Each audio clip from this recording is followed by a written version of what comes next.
guys, nandito na yun. Nalagay na natin ang lahat ng ingredients.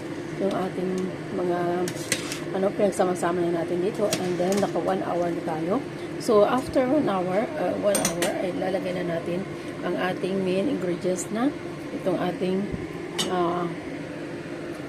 coconut. Yung ating coconut ay super magulang na, no? Kaya, okay lang yan. Pakukulaan pa natin ng 30 minutes.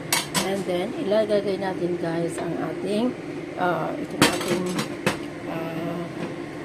dates, no? So, dito sa dates natin ay lalagyan lang natin ng dalawa dahil super matatamis na ang ating mga ingredients. So, yung matamis itong ating itong Chinese dates natin is matamis. Ito din cheer nut, itong red na to ay matamis din.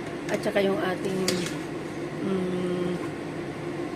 dito yung ating chestnut, no? Ayan yung ating chestnut. Medyo matamis din po ito. So, lahat po niya ng ingredients ay talagang matamis siya. Tsaka itong ating carrot cheese, matamis din niya. So, kaya hindi tayo maglalagay ng mas marami, no? Na dates. So, enough na po yung dalawa o dagdagan natin ng isa pa, no?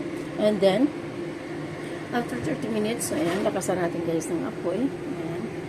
At saka maglalagay tayo ng, and guys, after 30 minutes, ay maglalagay tayo ng ating salt.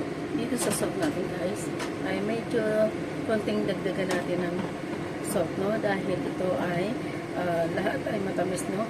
So, around ganito po karami ang ating ilalagay na asin.